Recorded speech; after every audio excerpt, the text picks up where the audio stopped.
Merci. Donc on va passer aux questions diverses. Et on voulait d'abord vous faire un petit point d'étape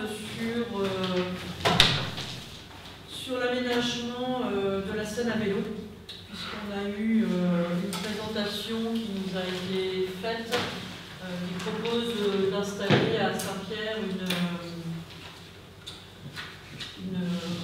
une aire de service. Donc il y a tout un projet qui est fait pour implanter sur l'itinéraire de la scène à vélo des simples haltes de repos et puis d'avoir aussi des ambitions d'avoir un maillage d'aires de service. Donc Saint-Pierre est retenu pour implanter une aire de service. Donc, je vous ai mis les cartes de tous les itinéraires à vélo qui sont quand même assez nombreux sur le territoire. Et donc je vous montre un petit peu. Donc là c'est voilà, ils ont fait un peu du benchmark là, pour aller voir un peu ce qui se faisait ailleurs en aménagement itinéraire d'aire de service. Donc on va voir ça après. Donc ça c'est un petit peu voilà, sur des tables de pique-nique, des choses pour sécuriser son vélo pendant qu'on va se promener, des attaches vélo, des endroits où on peut réparer, gonfler, faire des petites réparations sur son vélo. Donc ça c'est l'aire de service. Donc l'idée c'est que voilà, les cyclistes puissent rester dans l'agglomération et puis consommer dans nos villages et profiter des services qu'on offre sur notre territoire. Donc il y a des préconisations, donc du coup ils ont fait toute une série de cartes pour qu'il y ait à peu près voilà, un nombre de kilomètres qui correspondent entre les différentes haltes et aires de service. Donc ça c'est ces courses-là. Après vous les avez tous, hein, je vous ai mis en transparence sur le diaporama, donc vous pouvez aller voir à Vernières, à Courseulles, ce qu'ils proposent. Et à Saint-Pierre-du-Vauvray, donc c'est dommage que M. Leboeuf soit parti parce qu'il est venu à la commission avec moi. Donc il y a deux propositions, mais la deuxième va peut-être changer. Donc la première c'était de la faire plutôt dans le centre du village près du terrain de pétanque. Donc là, il y a déjà la table de pique-nique, et donc il faudra rajouter les petits équipements pour pouvoir réparer les vélos, mettre des arceaux, peut-être un box à vélo. Il faudrait aussi avoir peut-être des sanitaires, quelque chose d'abrité aussi. Donc ça serait l'investissement qui serait fait si on choisissait cet endroit-là. Donc il y a une part qui est à la SNCF, mais qui nous le retrocéderait. On a déjà eu ce dialogue avec eux pour poser la question.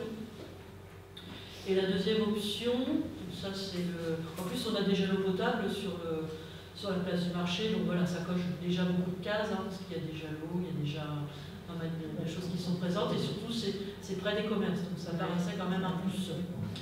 Après la deuxième idée, c'était de se mettre un peu au niveau de la Brégus du vieux puits, mais là ça semblait pas tellement attirant pour des cyclistes. Donc ils étudient une autre possibilité, c'est un peu plus loin des commerces, ce serait au niveau du stade, puisqu'au niveau du stade il y a déjà des sanitaires avec le foot qui pourrait du coup remis un peu au goût du jour pour pouvoir servir aux cyclistes. Il y a aussi voilà, des pique-niques, on pourrait avoir peut-être d'autres équipements pour retenir les touristes à cet endroit-là. Après la grande question, à un moment il faudra trancher, c'est est-ce que voilà, le stade c'est pas un petit peu loin, est-ce que les gens ils vont vraiment aller dans le village, faire des courses et prendre leur pique-nique, aller consommer un verre en terrasse, etc. si on est sur le stade. Donc, cette option-là elle a été écartée, donc là les deux options qui vont être discutées, ça va être soit la place du marché, soit plutôt le stade. Ça c'est écarté, ça ça on ne regarde pas. Et par contre, ils vont faire une étude comparative entre la place du marché et le stade. Je sais pas si vous voulez sachant qu'en plus, c'est le terme de l'euro qui va être fait. Oui, mais on a posé la question, il n'y a pas de problème. Ça va peut-être bien de remettre aussi l'attache vélo qui est devant la poste. Si on attend un devis de la part de la société de vétérinaire à Saint-Pierre. Et on attend depuis un peu, on est dans le Var, on sait. Et vous, qu'est-ce qui vous semble le plus opportun par rapport aux présentations d'installation? On est déjà très content que Saint-Pierre soit retenu pour avoir une aire de service. Après, on va regarder les pour et les contre. c'est vrai que le stade, c'est un endroit où il y a de la place, où on peut, voilà. Et puis la personne ira plus pas dans le centre-ville, hein, dans des choses à Effectivement, manger. comme dit Elodie, c'est vrai qu'on a mis des panneaux tout le long de la scène pour indiquer qu'il y avait des commerces, parce que c'est vrai, quand on est côté stade, il y a la voie ferrée qui bloque tout, on n'imagine pas ce qu'il y a derrière. On n'imagine pas. Voilà. C'est un Et peu... on voit quand même pas mal de vélos, mine de rien, qui viennent dans le village. Hein. On est quand même dans apparemment, une les zone inondable. panneaux, Hein. Donc le stade, ça va poser des problèmes pour refaire des constructions même acceptées. Le jour où le stade est inondé, le reste de la voie est inondé. Oui, Oui, non, mais je suis d'accord, mais je veux dire, en fait, c'est pour les équipements, Pour les équipements, je suis d'accord. les fameux équipements, ça pose problème. Les équipements, vaut mieux les mettre en Plus on est dans le périmètre du pont, et là, très visible, ça pose des problèmes. Il y aura la VF des deux côtés. Hein. Après, il faut tenir compte de ça, effectivement, et faire des équipements qui ne s'annuleraient pas. Je ne sais pas pourquoi ça peut être fait en cas d'inondation, parce qu'inondation, c'est pareil, l'inondation, ça ne dure pas un mois non plus. Hein. Mais aujourd'hui, il faut dans certains pays des équipements réversibles, justement, qui prennent l'eau effectivement un critère et puis qui après sont réutilisés quand l'eau se Après, il y a aussi à vivre l'histoire de l'aide marché, donc le dimanche, il va y avoir moins de place pour les petits. C'est ça, on veut quand même un marché qui est très attractif. On ne ça, c'est pas détriment du marché. Ça fait partie des critères qui Donc là, pour l'instant, voilà, c'est pas tranché. Donc c'est pour ça qu'on voulait vous le présenter pour recueillir voilà, vos avis là-dessus, qu'on puisse échanger sur ce sujet-là. Donc vous savez quelles sont les deux options. Donc, Saint-Pierre, du coup, elle va être notée sur la scène à vélo, donc c'est vrai que pour nous, c'est une belle équipe. N'hésitez pas voilà, à envoyer des réflexions complémentaires et on transmettra tout ça à la commission. Après, on avait parlé de l'Arménie aussi, non? On en a parlé, mais pour l'instant, on va en reparler lors de prochaines réunions. C'est pas mis à l'écart, mais effectivement, on voudrait essayer de le faire revivre. C'est plutôt touristique, mais ça ne serait pas une aire de service parce que c'est trop fragile et puis c'est trop loin des commerces en plus. Mais effectivement, il faut arriver à faire revivre, notamment pendant la belle saison. Voilà, très bien, merci. Donc voilà, c'est tout simplement pour information et puis que vous soyez au courant, souci de transparence sur ces sujets-là. Donc pour finir, je n'ai pas reçu grand-chose en questions diverses, un petit peu toujours les mêmes sujets. Donc je vais reprendre peut-être les questions qui n'avaient pas pu être posées la dernière fois. Donc de toute façon, je ne vais pas forcément les reprendre toutes parce que c'est toujours un peu les mêmes questions. Donc je vais reprendre. Mais non, j'ai déjà répondu la dernière fois. Donc je vais reprendre. C'est vos questions à vous et vous les reposez à chaque fois. Donc, non, parce qu'il n'y a pas eu de réponse sur certaines questions, donc sur l'éclairage. Il y a des choses qui sont évitées, donc soit on pose la question bien correctement et on la prend dans son entier. Sur l'éclairage public, l'éclairage public, vous avez vu que j'ai vu les questions de Madame Dezabé. J'ai eu des questions là, en arrivant au conseil. Donc, sur une de vos questions qui est quelles sont les économies. Alors, j'ai déjà fait une présentation au précédent conseil au mois de juin pour les premières économies sur une période de 6 mois. Lorsque j'aurai les chiffres pour l'année complète 2022, je les communiquerai. J'avais dit que dès qu'elle serait disponible, une fois par an, je ferai une synthèse sur la portée des économies. Il faudra voir comment on pondère, parce que le prix d'énergie a varié sur la période. Vous vous rappelez à peu près? Non, j'ai pas. J'ai vu la question en arrivant. D'accord. Après, je vous dis que vous retrouvez dans les précédents conseils, dans les comptes rendus, ça y est. Mais je vous le recommunique. Nous avons de 2 000 €, ça compte. Après, il y avait aussi une question financière sur Après, les caméras de surveillance. quelle est l'utilisation est faite de ces économies?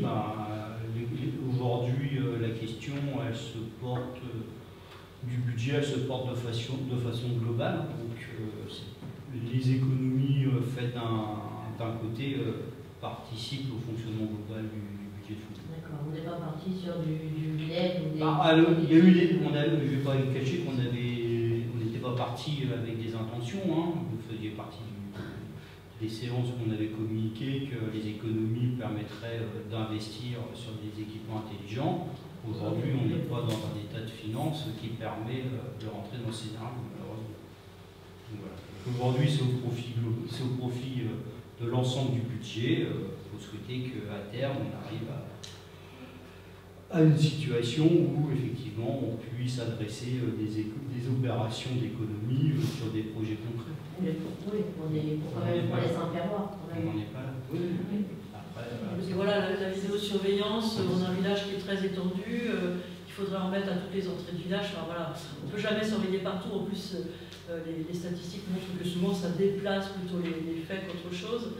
Les faits qui ont augmenté sur la commune, c'est plutôt de la sécurité routière, des accidents, de la circulation, et se sont produits plutôt à des endroits qui étaient éclairés, donc il n'y avait pas forcément d'incidence. Après, sur la vidéosurveillance, c'est vrai qu'aujourd'hui, c'est des budgets de plus de 20 000 €.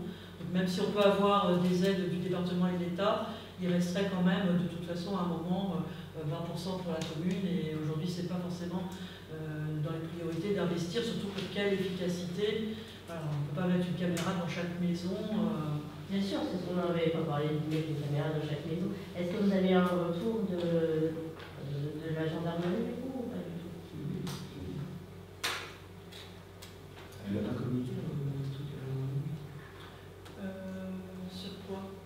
sur le truc là, justement, c'est surtout la vidéo. Ah oui, la sécurité, je vais faire le devis là sur les caméras et tout ça. Oui, on a eu un devis, on a eu un audit de la gendarmerie voilà, qui fait le devis sur 20 000 €. Donc ça, on peut vous communiquer si vous voulez ces éléments chiffrés. Ouais. Elle était plutôt favorable à l'installation. Oui, c'est bien sûr. Ah non, c'est pas son propos. Non, c'est pas. Non, eux ils disent voilà, c'est bien ça. C'est pas, ils vont pas être là. Peut-être pas d'avis en fait. Non, mais il devait y avoir une analyse de fait, tout de même sur on devait reprendre. Mais ils n'ont pas donné justement d'avis. Après, voilà, ils peuvent venir faire une sorte de diagnostic, mais ça, on l'avait demandé. Hein. C'est un nombre d'infractions ou des choses comme ça. Oui, ça, sur le nombre d'infractions, ce qu'ils nous ont transmis, c'est plutôt de la sécurité routière, un nombre d'accidents liés à la circulation. D'accord. Ça a augmenté. Il y a pas mal d'accidents de la route. Et puis enfin, voilà, il y avait une question sur le fonctionnement de la commission d'attribution des logements. Alors, contacter le responsable des archives. Non, je ne l'ai pas fait, ça pour l'instant. Donc on ne va pas revenir sur la Gazette au Longchamp, etc. Donc, si, parce mais non, mais écoutez, on a déjà répondu. Ça suffit, on ne va pas répéter la même chose à chaque conseil. Alors, non, mais en fait, la question n'avait pas aidé. Non, la question n'avait pas aidé la réponse. La réponse qui n'a pas été donnée, c'est la parole de l'opposition. En fait, personne n'a reçu le mail concernant la Gazette de Ferme. Moi, je l'ai pas. Non, mais c'est M. Loeb qui est le chef de l'opposition. Je suis désolée, le jour J. chef de l'opposition. C'est vous qui étiez tête de désolé. Transmettez à vos. Ça a été fait volontairement de me l'envoyer. J'ai eu un problème sur ma messagerie. Vous devez l'envoyer à tous mes élus. Mais après, vous vous mettez d'accord. Hein. Moi, je ne fais pas ça de tribune. Hein. Donc, pour moi, c'est vous le chef de l'opposition. C'est comme ça. Donc, après, je compte sur vous pour organiser les choses. Elle n'était pas censée être dans l'opposition.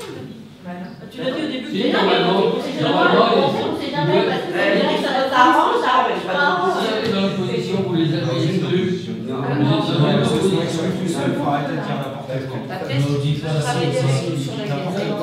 Allez, les Valibert, oui, on moi, dit je veux aux bien Valibert. donner la Gazette à quelqu'un parce que c'est beaucoup de travail. Vous les avez exclus. Vous savez comment ça s'est passé? Oui. Vous savez comment ça s'est passé? Racontez-moi alors. Allez, on reprend le fil, s'il vous plaît. Allez, on va s'arrêter un petit peu. Ça, il a été très long. Ah oui. On n'a plus avoir de batterie. Donc, on finit. On finit peut-être, je vais donner la parole à M. Bénard. Voilà, qui a été incriminé sur le fonctionnement de la commission d'attribution Alors, des j'ai eu logements. moi la légalité. Je tiens à vous préciser quand même qu'en fin de conseil, vous m'avez menacé, intimidé quand même pour ne pas poser cette question-là. J'ai appelé la légalité. On m'a dit concrètement que tant que je ne citais pas de nom, de toute façon, c'était une question citoyenne. Toute question pouvait se poser dans C'est vous qui l'a posée. C'est une question. Si vous écrivez ça, voilà. C'est une question citoyenne, je n'ai cité personne, je vous demande simplement à vous de me dire... Vous voulez la lire, votre question? Vous voulez l'assumer publiquement? Vous voulez lire votre question publiquement? Mais moi j'ai appelé la légalité. Et M. Bénard vous répondra, puisque c'est lui qui siège à la commission. Je ne suis pas au courant qui siège à la commission. Ah bon? Ben non. Est-ce que vous y avez des délégations? Alors comment est-ce que... Pourquoi est-ce que vous y avez des délégations de ces... Bah oui, M. Bénard, il est adjoint, et il a des délégations. Monsieur Legoff, il va parfois en suppléant, mais aujourd'hui, c'est monsieur Bénard. On n'était pas au courant. Ah oui, les membres de la commission siègent. Très bien, donc du coup, est-ce que vous voulez que vous expliquiez à monsieur comment ça se passe? Faites de la dénonciation calomnieuse, je pense ça. Comment laisser M. Bénard qui siège? Vous voulez lire votre question? On laisse Mme Desabel lire sa question? Alors, j'ai eu la légalité, donc il n'y a aucun souci. J'ai entendu qu'il était averti des faits présumés, donc c'est des faits présumés. Des délits d'initiés ou de corruption publique sur l'attribution de logements sociaux par voie de favoritisme de la part d'un élu de ce conseil pour accorder des logements siloges prioritairement à ses connaissances. En tant qu'élu de cette municipalité, il m'appartient de dénoncer ces faits pour établir s'ils se révèlent exacts. Donc,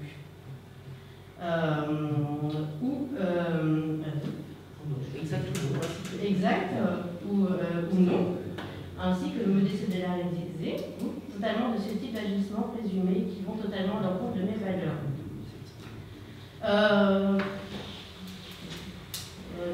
en fait, on est tous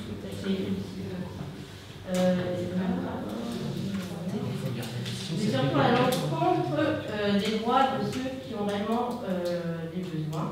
La première question est de savoir si ces faits ont été également portés à la connaissance des élus de la majorité municipale, et si oui, qu'avez-vous à répondre, puisqu'il s'agirait d'un élu de cette même majorité. Ma seconde est de demander formellement à ce conseil qui ordonne l'ouverture d'une enquête officielle impartiale en faisant recours au service de police ou de gendarmerie en m'adressant à vous, Madame le maire, de qualité de premier officier de police judiciaire du village, en tant que maire de Saint-Pierre-du-Mont-Blanc. Voilà.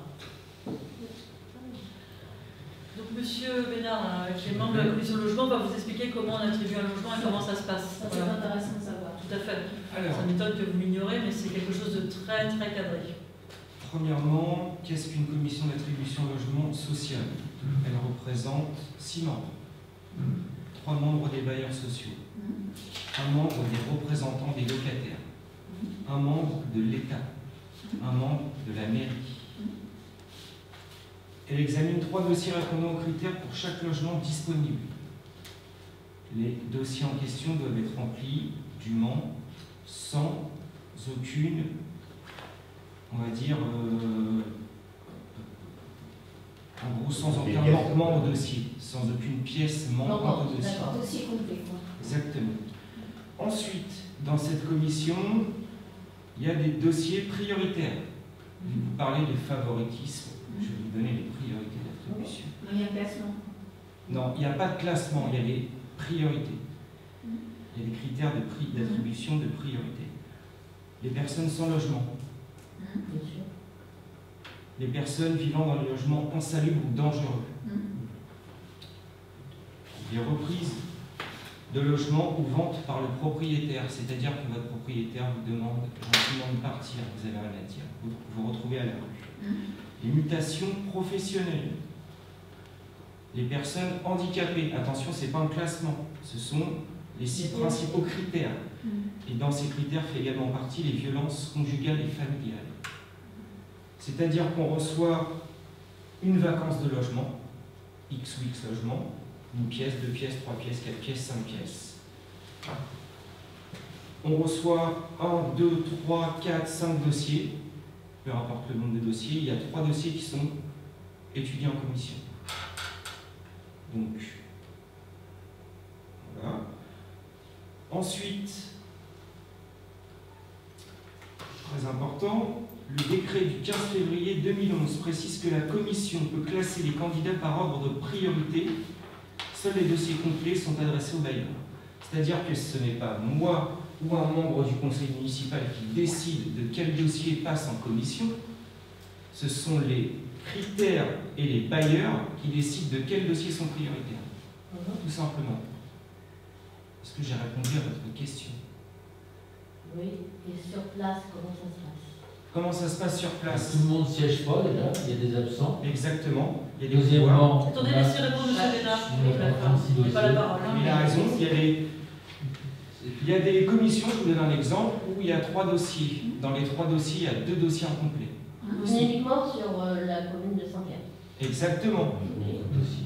On est la municipalité de Saint-Pierre-du-Vauvray, on n'est pas le Vaudreuil, en aucun cas on ne siège pour. Donc vous examinez les dossiers, complets, pas complets. Exactement. La cadre, il y a plein de choses qui en la priorité, c'est ce que je vous ai dit là. Ensuite, comme le dit Monsieur Loeb, il y a des revenus. Si vous subissez des violences familiales, par exemple, mais que vous gagnez 5 000 € par mois, vous n'aurez pas l'accession au logement social. Vous n'êtes pas dans les critères d'attribution. C'est un exemple. C'est pas très... Se faire taper dessus par son conjoint et gagner trop pour, vous voyez, c'est pas... Mais c'est la loi. C'est pas moi qui a... Mais à la limite, c'est plus facile de trouver un logement quand on a un bon revenu que quand on n'a pas... Exactement, c'est pour ça qu'au-dessus d'un certain taux d'imposition, un niveau d'imposition, c'est-à-dire c'est le... Les salaires, ça fait quoi? Alors c'est pas le salaire, c'est la feuille d'impôt de l'année précédente. Voilà, exactement. Si vous êtes au-dessus des critères, vous ne pouvez pas prétendre... Votre dossier va passer en commission. Vous ne serez pas retenu. Vous ne serez pas retenu. Ce sera écrit non-attribution. Je vous donne un exemple d'une commission où j'ai siégé.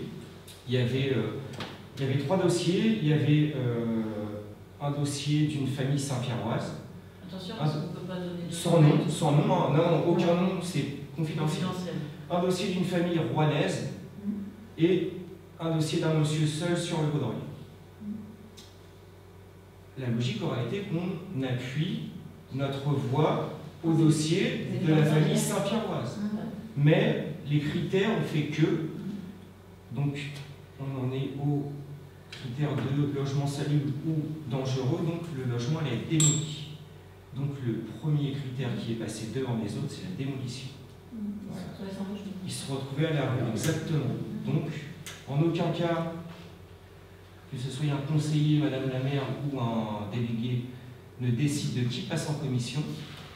Tous les Saint-Pierrois peuvent venir nous voir et on peut les aiguiller vers les organismes, assistantes sociales, les aider à remplir un dossier d'attribution à logement. C'est très compliqué. Moi-même, j'ai attendu 18 mois avant d'avoir un logement. 18 mois. C'est le parcours du combattant. Mais on est là, il y a le PIMS, tout le monde est acteur pour essayer de tendre la main à son prochain et d'aider et de passer en commission. Je vous rappelle le nombre de personnes en commission: 6, 3 bailleurs, un locataire, un représentant des locataires, un membre de la mairie, un membre de l'État. En aucun cas, la mairie n'attribue aucun logement. C'est des aigris alors. Quand les gens ne savent pas comment ça fonctionne, oui, c'est ça, facile c'est de son contrat à n'importe quoi. Très bien. Écoutez, je vous remercie tous. Merci M. Villemin. Son sérieux et la qualité de sa réponse. Je souhaite le conseil, M. Bourlet, on fait la tutorité. Vous avez une autre question? Non, on va peut-être s'arrêter là. La question 7, ah oui, alors oui.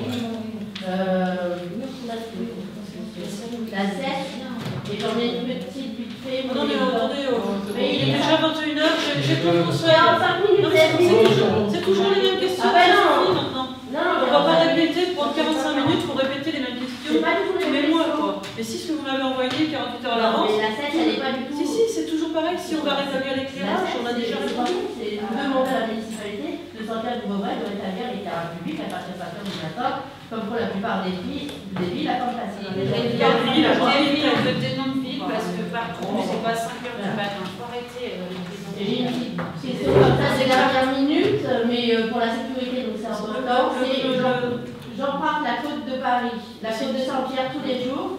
Savez-vous, les travaux sont prévus, elle se dégrade surtout sur le bas-côté, et sans compter que on a déjà répondu. Sur la côte de Paris, c'est en cours. On le remettra dans la prochaine gazette. Elle parle de l'ER. Alors ça, je n'ai pas reçu celle-là. Non, parce que c'est une question que j'ai eue la dernière minute. Chaque fois, les gens peuvent nous les envoyer directement sur le site. On les traite aussi, hein. Chaque fois, on met les questions qui sont envoyées directement. La rue de Paris, on peut déjà faire un... Le conseil est clos, mais bon, tu peux répondre un peu en dehors.